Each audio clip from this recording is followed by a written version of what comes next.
yang memang harus kita hargai perjuangannya, kayak Koko RO ya, Koko Ruben ya, dia sedang memperjuangkan namanya hak asuh anak. Makanya kan tadi Dokcin buat Viti per hari ini ya kan, dengan kuasa hukumnya Minola apa si ya bapak kuasa hukumnya berkunjung ke kantor KPAI untuk lanjutan masalah ngobrol gimana nih gitu kan. Jadi bakal jelas kok patternnya ya. Tapi again, dibalik dari perjuangan secara realistis yang antara Koko E bersama S apa ya, tertutupi dari sebuah podcast yang Dokcin baru nonton tadi ya. Oke ya, Bapak Minola Sebayang ya, podcast yang Dokcin dengar, gila ini. Padahal podcastnya itu tahun berapa ya? Itu podcastnya kayaknya belum lama juga sih, tapi ya lumayan lah kalau ngomongin sekarang. Kalau setahun 2 tahun kan udah merupakan waktu yang lama ya. Mas nyari nomor berapa? Oh, nomor 3 sebelah. Iya. Kira-kira ke sini. Gua ke sini. Bentar, ini podcastnya tadi Dokcin baru 50 menit sih ya. Iya, Minola Sebayang.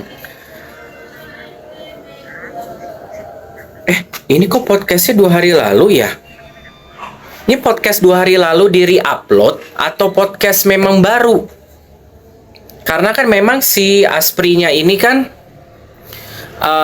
benar-benar berhenti kerja totalnya kan 2023. Ya, di waktu-waktu RO dan S ini udah cerai ya, 2024 kan puncaknya ya.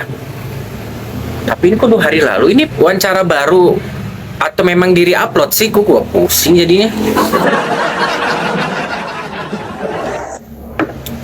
Ya, walaupun whatever itu ya, terlepas baru lamanya atau baru kemarin-kemarin lah ya. Serem banget ya. Gila. Aduh. Sebenarnya Koko R ini tahu ya kan, dari sebelum, karena kan udah ngikut dari tahun 2011 ya kan. Dari awal karirnya sampai akhirnya ketemu. Berarti nikahnya sama Koko R ini adalah di bawah pengaruh halus dong. Kan ini serasa diratuin. Ini Dokcin berkaca dari podcast ini ya. Jadi sebenarnya apa yang dilihat di sosial media adalah personanya yang 180 derajat beda sama ada yang di belakang layar. Berarti pernikahannya adalah pernikahan fiktif dong, keotentikannya. Sampai 13 loh per tahun, setidaknya minimal 2 yang harus diambil. Minimal 2. Bahkan Aspri kepercayaannya aja pada akhirnya dijadiin target loh. Ya. Padahal gue udah masuk kerja di elu, ya kan? Dari zamannya si ini, ya si artis inilah, kita sebut aja lah artis daripada sebutannya yang lagi ngetren lah ya. Si artis ini dari nolnya melihat bahwa si Asprinya ini awalnya itu kan make up lepasan ya, freelance ya kan, diangkat, dedikasi tahu dari awal sampai suksesnya sampai segala macamnya. Kenapa ujung-ujungnya juga dijadiin calon bal? Coba. Padahal kita dari perspektif kacamata pekerja, gue dedikasi gitu kan. Berarti sekarang jaminan kerja sampai puluhan tahun, ujung-ujungnya bahwa kita nggak akan pernah tahu nasibnya ya. Kita menjadi kacung siapa, menjadi bawahan siapa, jadi pendamping siapa, ya kan? Tapi melihat bahwa si Koko R ini benar-benar meredam semuanya, tidak bocor ya. Ujung-ujungnya memang udah waktunya memang harus keluar. Karena kehidupan menggunakan jalan mistis itu akan ada namanya masa waktunya. Tapi sekalinya kamu tidak menjalankan itu secara rutinitas, akan berhenti langsung bak. instan. Beda yang mulai bener atas karena itikadnya usaha sendiri dari nol, dia nggak akan aneh, dia akan rebound lagi, ya kan? Dia akan kembali lagi karena semuanya karirnya dijalankan secara usaha sendiri. Tapi kalau yang namanya jalan pintas, karena kan ada sesuatu hal yang harus rutin kamu jalani karena bukan berdasarkan usaha kamu, tapi ditolong berdasarkan apa yang membantu loncatkan sesuatu yang kamu capai gitu kan, menjadi batu loncatannya yang membantunya. Dalam hal ini kan mistis. Berarti kan ibaratnya kalau misalnya kalau misalnya diibaratkan kayak perputaran air kayak di kolam ikan gitu kan, airnya harus selalu diputer gitu kan, kalau enggak nanti kan jadi keruh gitu kan, sekalinya berhenti. Nah kalau yang kayak gitu-gitu kan, kalau sekalinya dia lengah bisa sakit, ya kan? Atau enggak karirnya tiba-tiba langsung bak gitu. Tapi kalau begitu lu ngasih itu lagi si tumbalnya, lu bakal loncat lagi, bak, bangun lagi. Sampai kapan? Sampai seumur hidup. Ujung-ujungnya skenarionya udah tahu kok. Ujung-ujungnya lu yang dimakan sama dia. Karena semua ini sekitaran lu udah tumbalin, nanti siapa lagi, nggak ada kan? Habis semua orangnya. Akhirnya lu sendiri. Mumpung lu sekarang lagi up, ya kan? Lu banyak tuh karyawan-karyawan. Lu lagi bergelimang harta, ya kan? Nanti giliran udah nggak ada lagi targetnya, lu akan gila. Nanti bakal terang-terangan lu, jadi kayak di film-film kan, lu tarik orang siapa, lu tarik. Akhirnya apa? Lu stres gila sendiri. Makanya Koko R udah tahu ketahuan istri ternyata gila nih. Ya kan? Makanya cabut. Ya, dengan beralibi bahwa sudah tidak memiliki satu paham lah gitu. Padahal kan inilahi wa inna ilaihi rajiun lah istilahnya. Apapun itu karena gini, kalau pergi ke Gunung Kawi kayak begitu ya, minimal itu kalian harus ngeluarin uang 2 digit untuk sekali datang. 2-3 digit tergantung lu mau mancing uangnya berapa. Lu mancing uangnya puluhan juta, ya lu harus puluhan juta juga. Ratusan, miliaran, dan kalau semakin segitu, itu belum dibayar kuncennya, belum bayar. Lu harus modal, itu bukan murah loh, mahal. Dan harus lu lakuin sebulan sekali ritual itu, ya kan? Lu juga harus ngelakuin ritual yang ada di rumah lu sendiri, harus ada khusus, ya kan? Jalur di rumah sama di sono harus ada ritual serem lah banget, ya Allah, gitu banget ya cari duit ya.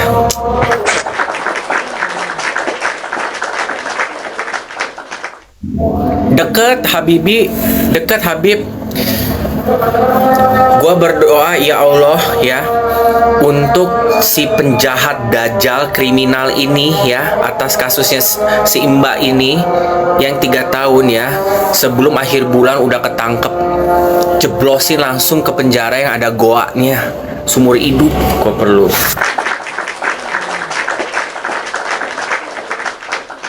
Ngeri gua nontonnya. Gua sebagai cowok nggak terima gue, ya. Udah tahu ternyata di belakangnya adalah Mokondo lagi. Digerus semua hartanya si Mbak, siapa namanya? Maaf sekali lagi, Mbak Yunita ya, Yovina. Siapa tuh namanya tadi? Maaf guys, aku lupa. Mbak siapa? Yuvita ya, Yuvita. Mbak Yuvita, banyak orang yang sayang sama kamu ya. Mbak Maya juga ngebantu dari belakang untuk akan selalu diusahakan dokter-dokter seluruh Indonesia merekonstruksi muka Mbak biar normal kembali, setidaknya wajar ya. Mbak Yuvita, oke? Allah tidak melek ya, ada di sekitar kita, akan memberikan ganjaran yang setimpal.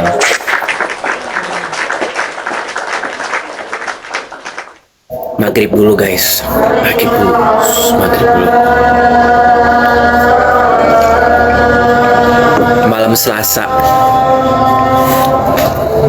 Malam malam Selasa, malam Jumat tuh yang gunung-gunung kawi tuh harus ada ritual tuh. Ya kan tuh yang dulu lah.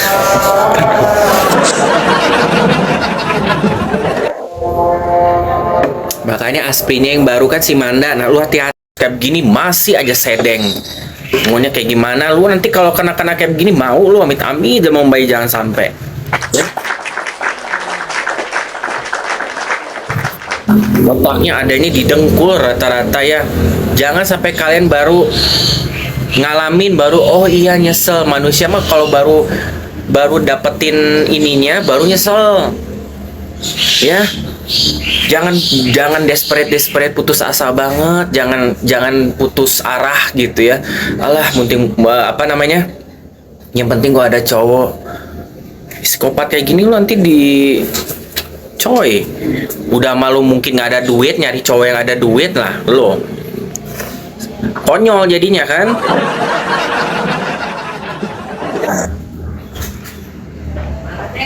Tuh depan. Kalau di awal hubungan buat cowok nunggu lama, buat doi kesel. Ketemu lagi dok, iya. Seri setiap dokcin buat Viti ya atau mengapresiasi ya kasus ini gitu. Dari perspektif dokcin aku tuh sampai yang kayaknya tahu nggak dokcin buat sampai 2 kali video Viti yang ada muka pelakunya itu sampai aku kena pelanggaran loh. Yang pertama udah dokcin delete, yang kedua baru walaupun gue masih gua sebagai laki-laki aja gue nggak terima ya. Lu lebih baik acak-acak muka lu sendiri deh, stres jangan ngajak orang, lu sendiri aja yang gila ya. Cakep kagak, filterannya nauzubillah min dalik.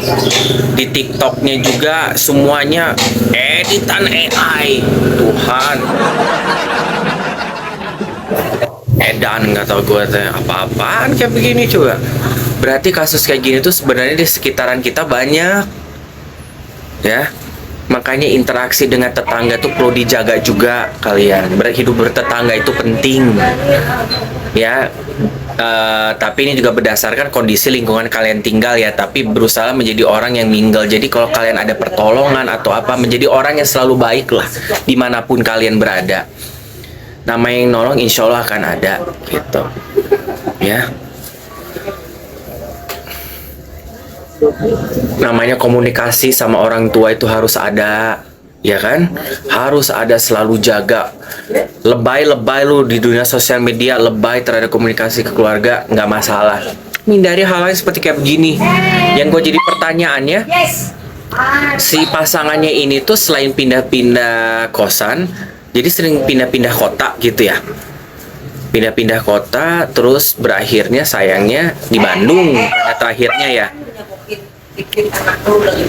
Berarti si ceweknya ini korban memang ada fase dimana memang dia sempet attach banget nih, sempet kayak sayang bucin bisa jadi ya. Tapi lama-kelamaan treatment ini semakin gila.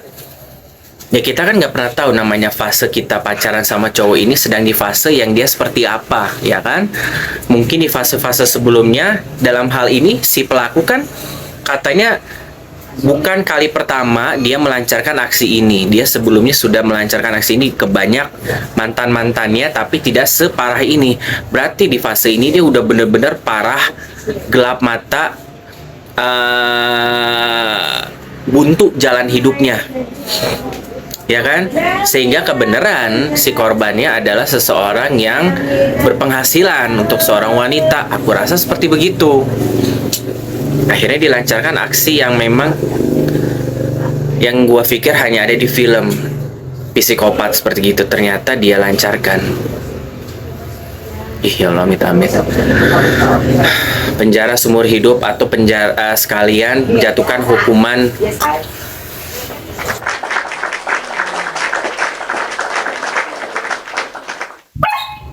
Aku nggak kuat ngeliat fotonya, nggak kuat. Tapi alhamdulillah pas waktu diwawancara di podcastnya Bunda Maya, dia masih bisa diajak video call dan ngobrol ya. ngobrol. Hanya dia dengan bersama Tuhan yang maha, ya bersama Tuhan, mental dia yang membuat dia terus kuat untuk menjalankan hidupnya. Karena dia sekarang udah mau nggak mau harus bertahan untuk mental dia. Aku berharap keluarga yang ada di sekitar dia itu selalu menjaga dia, jangan sampai lengah.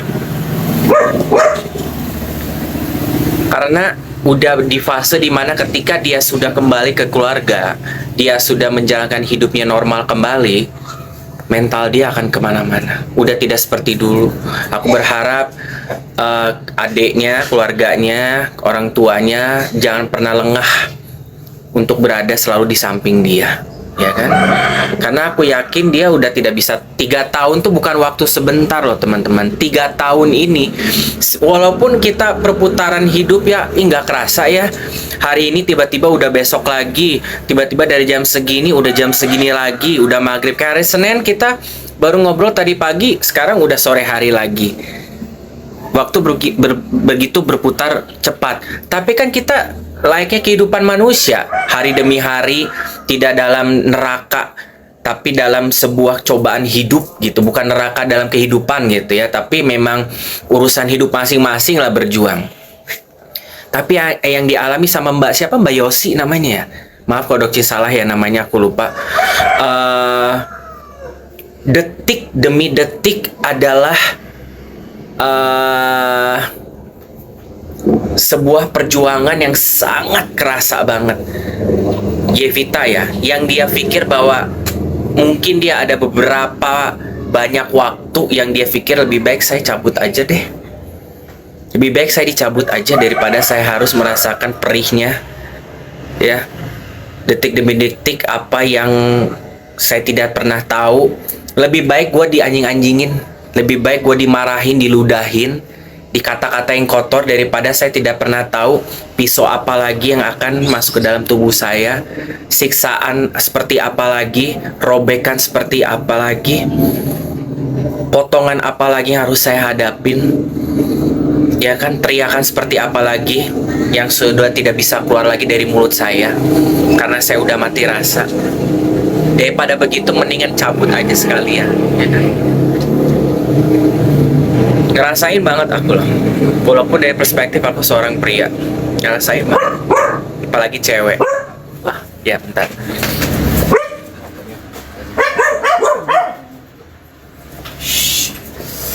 Ini ya dia nakal.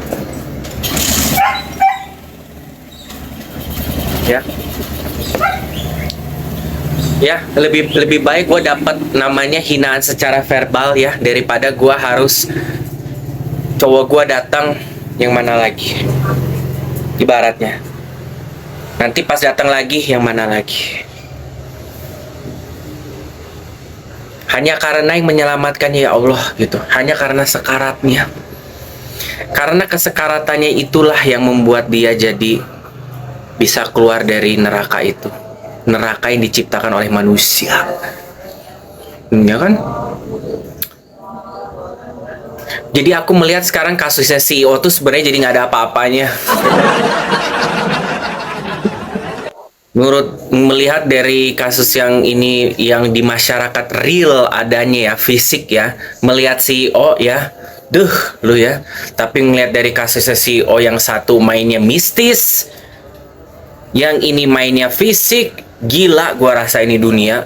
Aduh, makanya Dok Cimpuya, Masya Allah, berilah perlindungan manusia-manusia yang masih baik di luar sana, teman-teman di sini, ya kan? Para wanita-wanita pejuang namanya kehidupan yang tenang, memiliki rezeki yang selalu gampang, mendapatkan pasangan atau pacar atau suami yang janda yang memang bertanggung jawab. Hindarilah dari hal-hal begini, amin. Ya kan?